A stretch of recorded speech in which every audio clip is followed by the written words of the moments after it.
서울 성북구 정릉동에 가면 도전숙이라는 공공임대 주택이 있습니다. 1인 창조 기업 청년들을 위한 공공주택입니다.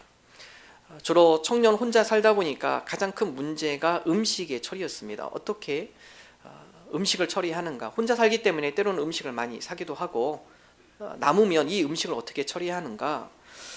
그래서 그 음식 쓰레기가 너무나 많이 낭비가 되고 그 부분을 어떻게 지혜롭게 해결하자라는 그런 방법 가운데 봉신영 씨 36세대는 이 청년이 아이디어를 짜냅니다.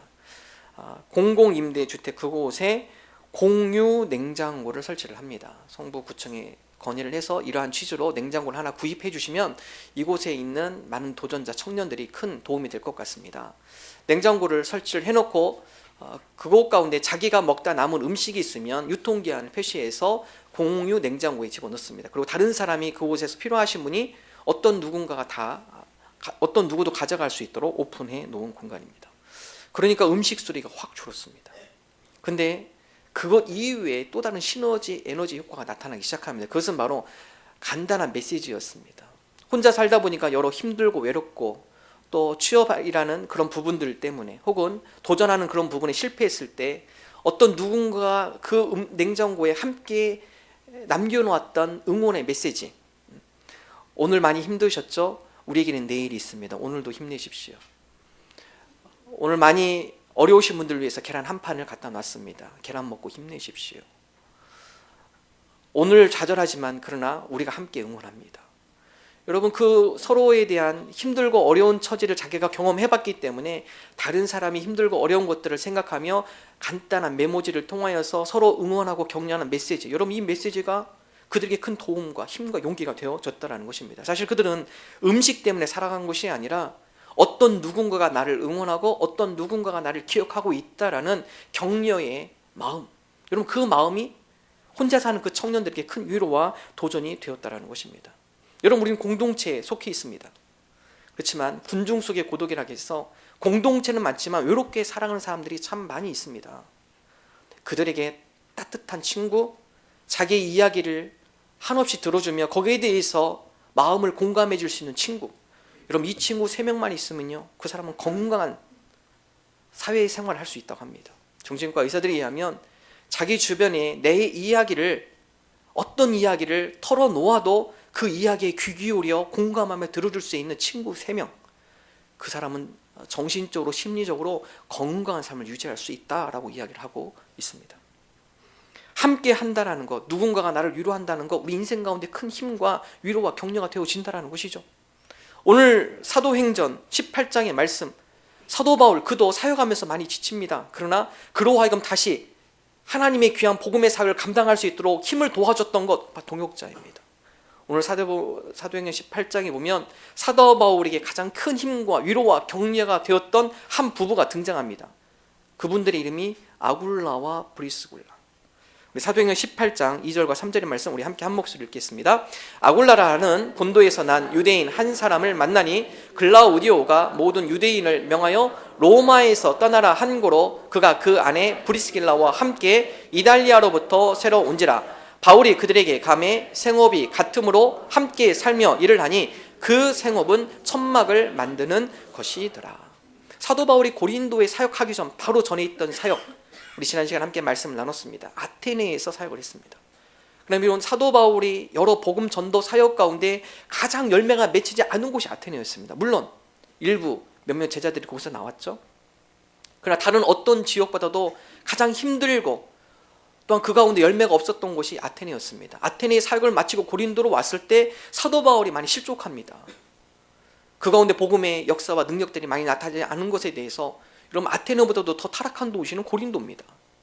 이미 그곳은 상업적인 도시이고 그 당시에 많은 문물들이 들어온 곳이었기 때문에 그 지역에서도 타락한 사람을 표현할 때 고린도인이라는 단어를 썼다고 합니다. 그만큼 성적으로 타락했고 방황과 방탕의 그런 도시의 문화가 그 가운데 자리 잡혀 있는 고린도라는 상업도시, 인구는 대략 70만이었고 상당히 큰 도시였습니다. 아테네에서 여러 복음의 결실을 맺지 못한 사도 바울이 고린도에 도착했을 때 이곳에서 어떤 열매를 맺을 수 있을까? 무엇보다도 육적으로도 지쳤고 또 경제적인 여러 어려움도 겪게 되었습니다. 그런 가운데 하나님께서 사도 바울로 하여금 동역자를 미리 준비해 놓으셨습니다. 그 이름이 바로 아굴라와 브리스길라죠. 이들은 천막을 만드는 그런 직업을 가진 사람들이었고, 사도 바울도 역시 그러한 기술이 있기 때문에 아굴라와 브리스길라가 사도 바울을 자기 집에 초청하여서 그곳에 함께 숙식하며 하나님의 복음의 사역을 감당하는 것을 성경 기록을 하고 있습니다. 아굴라와 브리스길라가 사도 바울에게 얼마나 큰 도움과 위로가 되었는지 로마서 16장에는 다음까지 기록하고 있습니다. 로마서 16장 3절과 4절 말씀 함께 읽겠습니다. 너희는 그리스도 예수 안에서 나의 동역자들인 브리스가와 아굴라에게 문안하라. 그들은 내 목숨을 위하여 자기들의 목까지도 내놓았나니 나뿐 아니라 이방인의 모든 교회도 그들에게 감사하느라.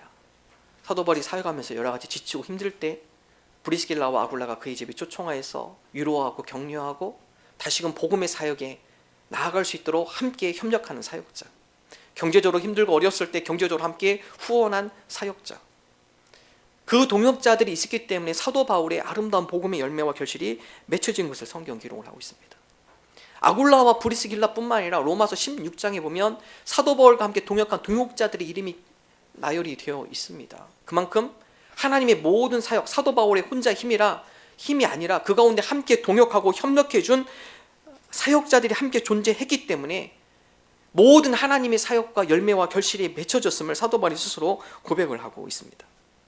특별히 오늘 18장 5절에 보면 실라와 디모데가 다시 사도 바울의 사역에 함께 동참하게 됩니다. 18장 5절의 말씀 함께 한 목소리 읽습니다. 실라와 디모데가 마게도냐로부터 내려오매 바울이 하나님의 말씀에 붙잡혀.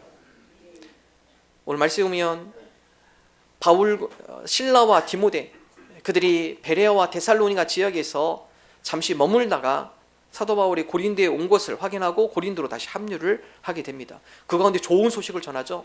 데살로니가에 있는 믿음의 공동체, 그들 가운데 건강한 공동체가 세워지고 있고 그곳 가운데 구원의 열매와 결실들이 지금 맺혀지고 있습니다. 이 기쁜 소식에 사도 바울이 힘을 얻게 되죠. 그리고 다시금 고린도에서 하나님의 말씀을 전하는 복음의 사역을 감당한 것을 성경은 기록을 하고 있습니다. 여러분, 그렇습니다. 신앙생활 혼자 하면 힘들고 어렵습니다. 그러나 함께 할 때, 동역하는 옆에 있는 동역자들이 함께 존재할 때 그것으로 인해서 때로는 힘들고 어려울 때 우리가 위로받고 격려받고 도전받고 지쳐있을 때 그 친구들의, 동역자들의, 신앙의 공동체 구성원들의 위로가 우리에게 큰 힘과 도전이 되어진다는 것입니다. 지난 주간 저에게는 많은 일들이 있었습니다. 수술하신 분이 2분이 계시고 출산하신 가정이 2가정이 있고 입원하신 성도님이 계셨고 장례를 당한 성도님이 계셨습니다. 그 이외에 또 교회에 여러 개인적 일들이 있었습니다. 그런 일들이 있을 때마다 목장 카톡방을 통하여서 서로 위로하고 격려하는 메시지를 함께 나누는 것을 볼 수가 있었습니다. 수술을 하셔야 하는 그런 성도 가정에게 우리가 함께 기도합니다. 힘내십시오.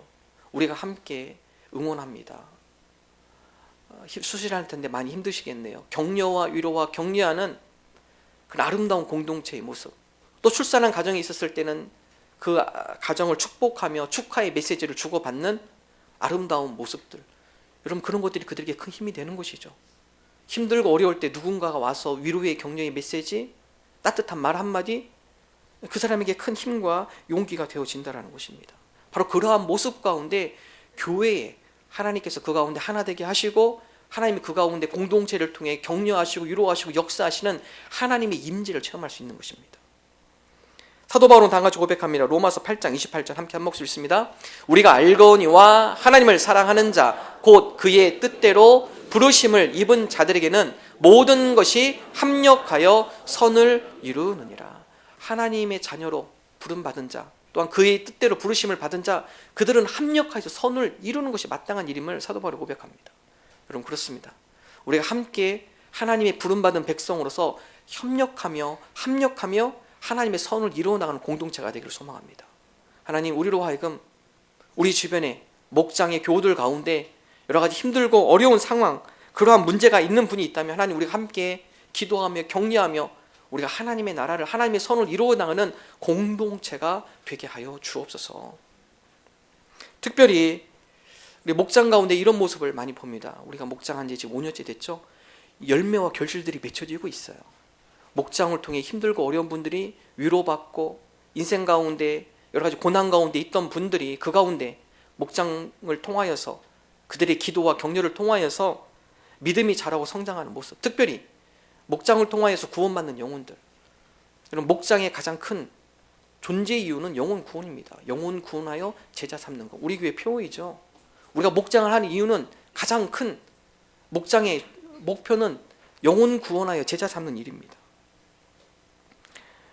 특별히 목장을 통해서 믿지 않는 배우자들, 우리 여러 목장 가운데 그런 배우자들이 목장을 통하여서 예수님을 만나고 그 가운데 변화되어지고 믿음이 성장하는 것을 볼 수가 있었습니다. 올해 우리 목장에서 우리 교우들 명단을 보니까 배우자가 안 나오시는 분이 한 35분이 되세요. 우리 각 목장마다 배우자가 안 나오신 분이 있는 목장이 있을 겁니다. 올해 그분을 VIP로 삼으십시오. 하나님, 오늘 우리 목장 가운데 올해 우리 목장의 배우자 가운데 누가 신앙생활 안 하는데 하나님, 우리가 그 영혼들을 책임지고 우리가 함께 협력하며 섬기겠습니다. 여러분, 그럴 때 그 배우자가 목장을 통하여서 교회에 출석하게 되고 그 가운데 예수 그리스도 영접할 때 그 가운데 비로소 목장의 생명력을 느끼는 것입니다. 하나님께서 그 목장을 통해 어떻게 역사하시는지 하나님의 살아계심을 직접 우리가 눈으로 보고 확인하는 자리입니다. 우리 목장 가운데 VIP 삼으십시오. 배우자들 안 나오시는 분들, 그분들에게 접촉하시고 또 그분들에게 다가가고 그 가운데 목장의 섬김을 통해 그 영혼들이 구원받는, 하나님께서 그 가운데 그 영혼들을 어떻게 인도하시며 역사하시는지 살아계신 하나님의 손길을 체험해 나가는 목장들이 되기를 주님의 이름으로 축원합니다. 바울은 다같이 고백합니다. 고린도서 3장 6절 함께 읽습니다. 나는 심었고 아볼로는 물을 주었으되 오직 하나님께서 자라나게 하셨나니. 우리 믿음이 자라는 건 하나님께서 하시는 것이죠. 그러나 하나님께서 우리 사람들을 이용합니다. 사도 바울은 복음을 뿌렸습니다. 복음의 씨앗을 심었습니다. 아볼로는 물을 주었습니다. 한 영혼이 구원받고 그 영혼이 그리스도인이 된다는 거 그냥 되는 것이 아니라 주변에 누군가의 헌신과 섬김이 반드시 필요하다는 것이죠. 끊임없이 하나님 은혜를 심겨주고 옆에서 헌신으로 섬겨주고 물을 주고 그 가운데 봉사를 통하여서 그의 마음문을 열어주고, 그리고 어느 정도 됐을 때 하나님께서 그 가운데 믿음이 자라게 하셔서 하나님의 거룩한 백성으로 삼아주신다라는 사실입니다. 오늘 저와 여러분이 이러한 사역 감당하길 원합니다. 하나님, 우리가 열심히 심게 해주옵소서. 우리가 열심히 물을 뿌리게 하여 주옵소서. 특별히 우리 믿지 않는 배우자의 가정 혹은 우리의 이웃들, VIP들, 하나님, 우리가 그들에게 끊임없이 두드리게 하여 주옵소서. 그들에게 관심을 갖게 하여 주시고 그들로 하여금 만남의 자리를 자꾸 주선하게 하시고 함께 교제하며 그들 가운데 우리 그리스도인의 삶의 모습을 보여주게 하여 주옵소서. 여러분, 혼자 하면 쉽지 않아요. 어렵습니다. 한 영혼 구원하는 거 여러분 혼자의 힘으로 상당히 어렵습니다. 여러분, 그분을 목장에 초청하십시오. 그러면 쉽게 우리가 함께 연합하여서 그분이 기독교 공동체 성도의 모습을 보게 되고, 목장을 통해 교제하게 되면 교회에 들어오는 것은 쉽습니다. 교회에 들어와서 이 자리에 앉아있으면 하나님의 말씀이 그 심령 가운데 심어지고 믿음이 자연적으로 하나님께서 믿음을 키워주신다는 사실이죠. 우리가 그러한 사역 감당하는 저와 여러분 되기를 주님의 이름으로 축원합니다. 두 번째, 오늘 말씀 보면 동역자들로 하여금 새 힘을 얻은 사도 바울, 동역과 더불어서 사도 바울은 하나님의 말씀에 붙잡힌 사역자임을 오늘 말씀을 통해 알 수가 있습니다.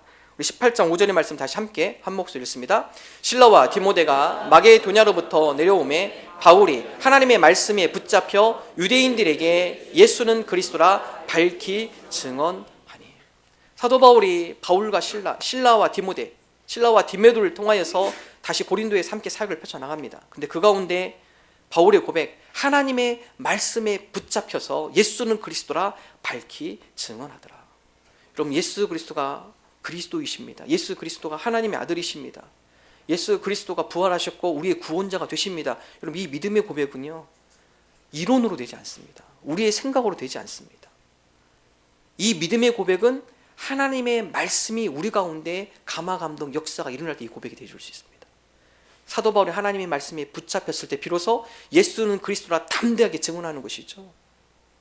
예수는 우리의 구원자 되심을 담대하게 증언하는 것입니다. 우리가 신앙생활하면서 아직 이 믿음의 고백이 없으신 분들 있습니다. 신앙생활 하지만은 아직도 마음속에 반신반의하시는 분들, 정말 예수님이 하나님의 아들이셔? 정말 그분이 우리의 구원자이셔? 우리가 그분에게 우리의 모든 죄를 고백하면 그분께서 우리의 모든 죄를 사하셔? 아직 이거에 대한 불명확한 그런 믿음의 모습이 있다면, 하나님, 우리가 하나님의 말씀에 붙잡혀서 예수 그리스도 그분이 우리의 구원자 되시고 하나님의 아들이시며 우리가 그분으로 말미암아 하나님의 거룩한 백성이 될 수 있음을 고백하게 하여 주옵소서. 여러분, 이것이 사람의 지혜로 안 돼요. 하나님의 말씀이 우리 가운데 채워질 때, 하나님의 말씀에 우리가 붙잡혀질 때 비로소 이 고백을 할 수 있다는 사실입니다. 제가 사역했던 교회, 그곳에서 장로 직분을 받으신 분 거의 한 20년 넘으셨죠? 이분이 장로 직분에서 열심히 섬기신 분입니다. 목사님 초청해서 부흥회 집회를 했는데요, 그 목사님께서 마지막 날 부흥회 하다 보니까 믿지 않는 분들을 많이 초청해서 예배를 드렸죠. 마지막 날 결단하는 시간이 있었습니다. 오늘 이 가운데 하나님의 말씀을 듣고 하나님의 거룩한 백성으로 살아가실 분 있으면 우리가 기도해 드리고 싶습니다. 여러분, 자리에서 성도님들이 눈을 감고 자리에서 일어나시면 우리가 그분들을 섬기며 그분들을 위해서 기도하겠습니다. 맨 앞에 있던 20년 된 장로님이 일어나셨어요. 깜짝 놀랐습니다. 교육자들이 깜짝 놀랐습니다. 20년 되셨어요. 신앙생활 하시니 장로 직분이세요. 20년 동안 신앙생활 했는데 그 마음 가운데 예수님이 내 구원자 되는 믿음의 고백을 자기는 못했다고 표현합니다.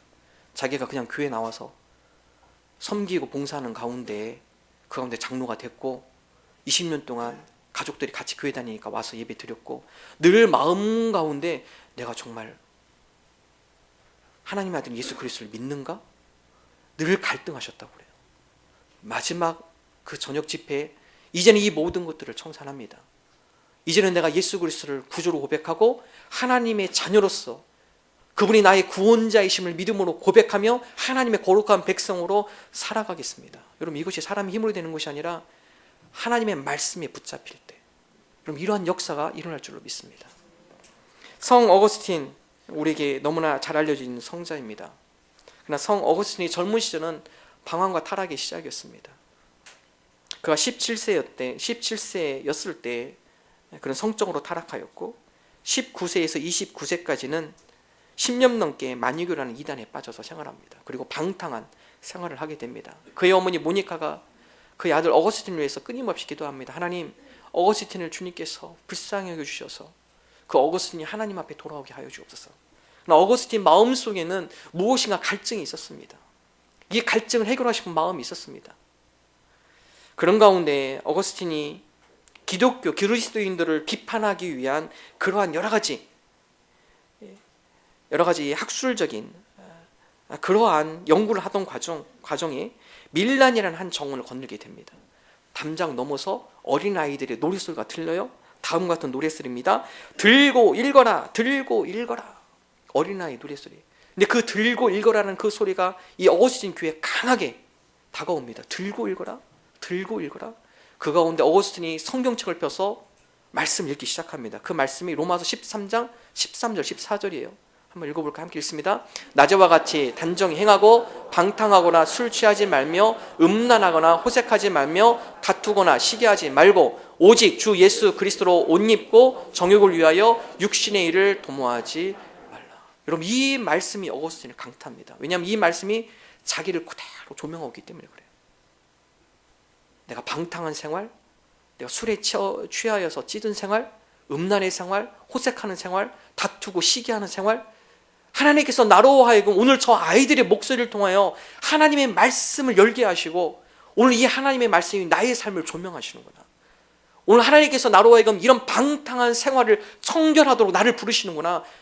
여러분, 하나님의 말씀에 사로잡힌 어거스틴, 여러분, 그가 이 말씀을 붙들고 방탕의 생활을 정리합니다. 여러분, 우리가 하나님의 말씀에 사로잡히지 않으면 우리는 다른 그 무엇인가 어떤가 나를 붙들어 줄 것을 찾아 헤맵니다. 연어라는 물고기, 여러분, 이 연어가요 강 상류에서 알을 낳습니다. 알을 낳으면 이 알이 부화해서 태평양으로 나가죠. 태평양으로 나가서 3년에서 5년 그곳에서 열심히 생활하다가 어떤 연어는 90cm, 좀 더 크는 1m가 넘는 연어, 작은 거는 60cm, 어마어마하게 성장합니다. 그리고 그 연어가 다시 산란기에 3년에서 5년 뒤에 자기가 태어난 곳을 찾아옵니다. 안락교에서요. 많은 어류학자도 연구해도 이건 미스터리입니다. 어떻게 연화가 3년 동안 태평양 그 넓은 곳에 헤매다가 자기가 태어난 그 강줄기를 따라서 자기가 태어난 그곳을 찾아와서 그곳에 또 알을 낳는가? 뭐 지구의 자기장, 아니면 그 강에서 흘러나오는 냄새, 여러 가지 추측이 있지만 어떤 누구도 밝혀내지 못해요. 단 한 가지 분명한 이유, 귀소 본능이 있다. 연어는 자기 고향을 찾고자 하는 귀소 본능이 이 연어로 하여금 자기 고향을 찾아갈 수 있도록 인도해 준다는 본능. 근데 여러분, 물고기뿐만 아니라 사람도 귀소 본능이 있습니다. 명절 때 되면 통일 전망대 가보면요, 이북에서 오신 분들 그곳에 서서 딱 이북 땅, 그의 고향을 가고 싶은 마음 가운데 저 이북 땅만 봐도 눈물을 흘려요.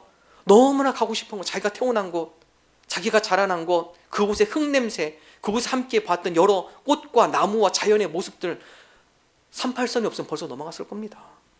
귀소 본능이죠. 우리 어르신들도 마찬가지입니다. 연세가 드시면 들수록 내가 태어난 그곳을 그리워하고 그곳에 함께 지냈던 추억들이 떠오르고 그곳을 가보고 싶고. 근데 여러분, 우리 육신의 모습뿐만 아니라 우리의 영혼도 귀소 본능이 있습니다. 하나님께서 우리를 하나님의 형상으로 만드셨기 때문에 우리 사람 모두 마음속에 진리를 향한 추구의 마음이 있어요. 우리 가운데 영혼에 대한 사모하는 마음이 있습니다. 그런데 이것이 채워지지 않을 때 어떻게 되는가? 우리가 육적인 본능에 사로잡히는 것이죠. 이 공허함을 채우기 위해서 영적 갈급함, 영적 공허함을 채우기 위하여서 영적 공허함을 안 채워지니까 육적인 여러 부분들로 채우려고 하는 우리의 모습.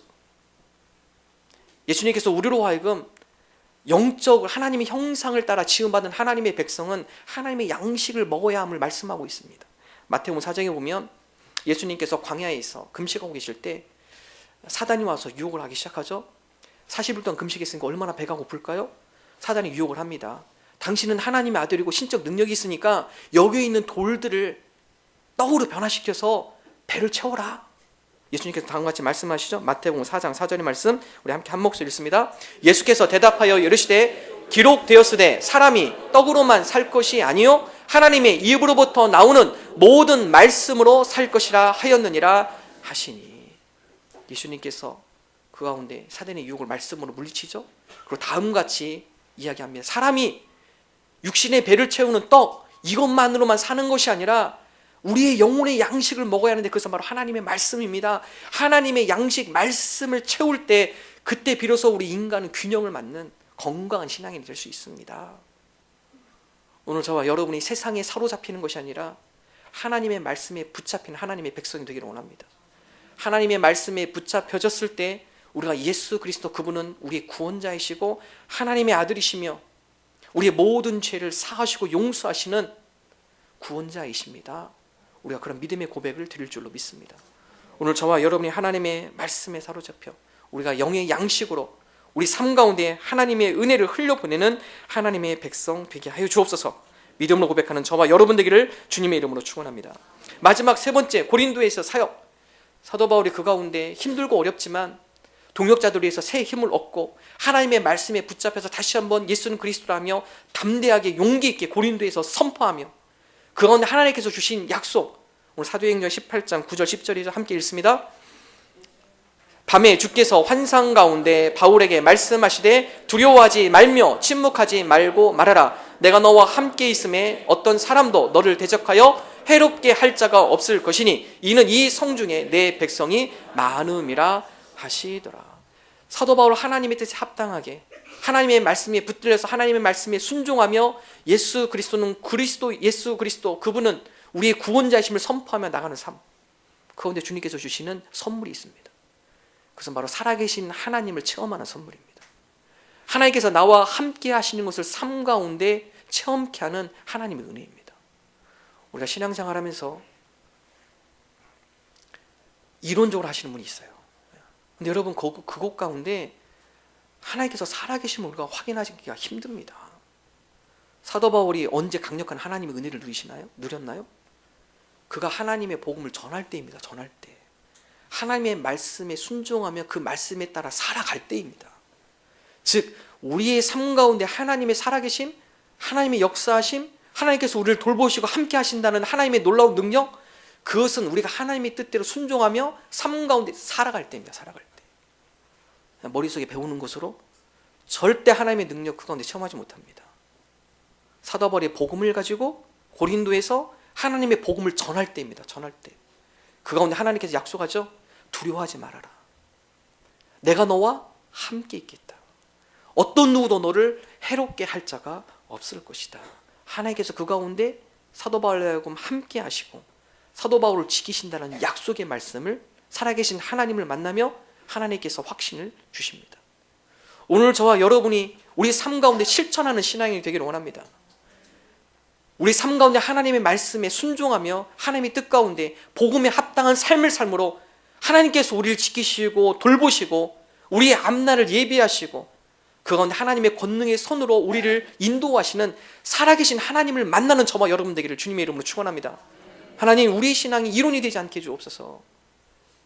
듣고 그치는데 우리가 멈추는 것이 아니라 우리가 하나님의 말씀을 우리 마음에 심고 그 말씀을 우리 삶 가운데 적용하고 실천하고 그 말씀 가운데 하나님께서 어떻게 열매를 우리에게 주시는지 살아계신 하나님을 우리가 직접 보고 만나는 거룩한 산제사의 신앙인이 되게 하여 주옵소서. 오늘 저와 여러분이 그러한 믿음을 고백하며 나가는 주님의 백성 되기를 주님의 이름으로 축원합니다.